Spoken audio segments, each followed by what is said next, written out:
तो आज इस चौथी पेशकश में हमने एक ऐसा नाम चुना है जो अपने आप में स्वनाम धन्य है, जावेद अख्तर। पुश्तों से जिन्होंने काव्य सृजन की क्षेत्र में अद्वितीय अपनी भूमिका उन्होंने निभाई है, उनकी एक किताब है लावा। तो चलिए शुरू करते हैं। उनकी एक गजल। जिधर जाते हैं सब उधर जाना अच्छा नहीं लगता, मुझे पामाल रस्तों का सफर अच्छा नहीं लगता। जिधर जाते हैं सब जाना उधर अच्छा नहीं लगता, मुझे पामाल रस्तों का सफर अच्छा नहीं लगता। गलत बातों को खामोशी से सुनना हामी भर लेना, गलत बातों को खामोशी से सुनना हामी भर लेना।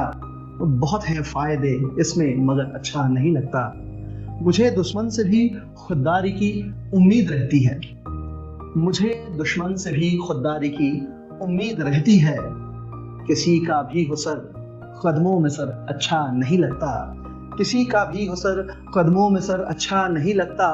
और बुलंदी पर इन्हें मिट्टी की खुशबू तक नहीं आती। बड़ी खूबसूरत बात कही है जावेद अख्तर साहब ने। बुलंदी पर इन्हें मिट्टी की खुशबू तक नहीं आती, ये वो शाखें हैं जिनको अब शजर अच्छा नहीं लगता। ये क्यों बाकी रहे आतिश जनो ये भी जला डालो। यहाँ पर शायर अपनी पीड़ा व्यक्त कर रहे हैं। ये क्यों बाकी रहे आतिश जनो ये भी जला डालो, कि सब बेघर हो और मेरा घर हो अच्छा नहीं लगता।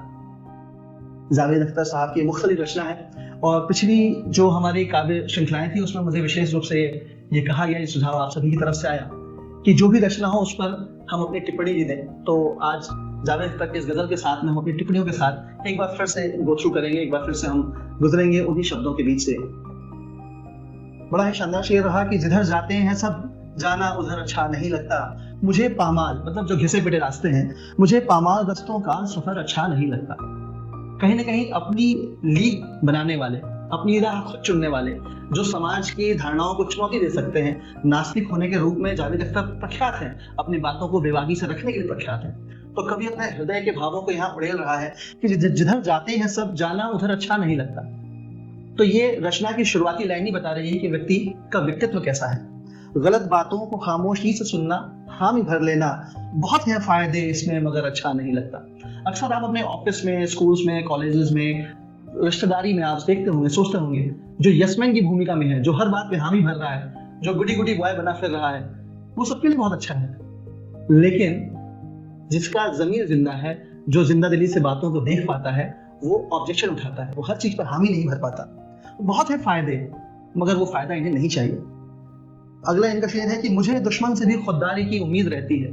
खुददार तो होना ही चाहिए, चाहे वो दुश्मनी क्यों ना हो। लोग दोस्ती में लीचड़पना दिखाते हैं या अपना फायदा खोजते हैं। यहाँ पर कवि अपनी बात रख रहे हैं कि मुझे दुश्मन से भी खुददारी की उम्मीद रहती है और किसी का भी हो सर कदमों में सर अच्छा नहीं लगता। आप दुश्मनी भी करें तो उसमें इतने बेगैरत ना हो जाए कि अगले आदमी को आप बिल्कुल उसके मनुष्य होने को कम से कम आप महसूस करें, उसकी गरिमा को महसूस करें। अगली बात उन्होंने कही है उन लोगों पे जो जैसे कहते हैं कि सफलता उनके सर पर चढ़े आती है, तो उस पर उन्होंने टीप दी है कि बुलंदी पर इन्हें मिट्टी की खुशबू तक नहीं आती। आप इतने बड़े पद पर चले गए, पद का मद हो गया कि आपको जो जमीनी लोग हैं उनकी न तो आपको चिंता रह गई, ना फिक्र रह गई, ना बातें उनकी समझ में आ रही है, ना सुनाई दे रही है। मिट्टी की खुशबू तक उन ऊंचे मकानों पे नहीं पहुंच पा रही है। बुलंदी पर इन्हें मिट्टी की खुशबू तक नहीं आती, ये वो शाखें हैं जिनको अब शजर अच्छा नहीं लगता। कितना हास्यास्पद है। आप उसी पेड़ के, उसी वृक्ष के, उसी शजर के एक शाख हैं, डाल है, लेकिन आपको लगता है आप उन सबसे ऊपर उठ गए। ये वो शाखें हैं जिनको अब शजर अच्छा नहीं लगता। ये क्यों बाकी रहे आतिश जनो ये भी जला डालो। आतिश जनों से आशय है आग लगाने वाले।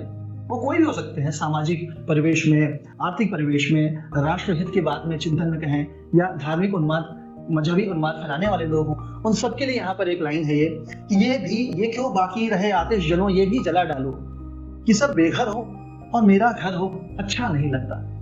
क्योंकि अक्सर ऐसा होता है जो सियासतदान होते हैं वो ये देखते हैं कि भले सबके घर बढ़िया है, हमें कुछ नहीं होना चाहिए, हमारे यहाँ पर कोई नुकसान नहीं होना चाहिए। तो शायर यहाँ पे कह रहा है कि ये भी क्यों बाकी रहे, अगर जलाने पे आए हो तो सब कुछ जला डालो, पूरी मानवता ही खत्म क्यों नहीं कर देते हो। तो अपनी बात को बेबाकी से रखने के लिए जो जाने जाते हैं, ऐसे जावेद अख्तर साहब की रचना आप सबके सामने नजर है। अगली रचना हमारी क्या हो, अगर आप चाहें तो कृपया कमेंट सेक्शन में साझा करें, और अधिक से अधिक संख्या में काव्य प्रेमियों को, जिन्हें शेर और शायरी सुखन का आनंद आता है, लुत्फ आता है, ऐसे काव्य प्रेमियों को आप ये हमारी जो प्रस्तुति है ये जरूर पहुंचाएं और हमें अपने बहुमूल्य फीडबैक से अवगत कराएं। शुक्रिया।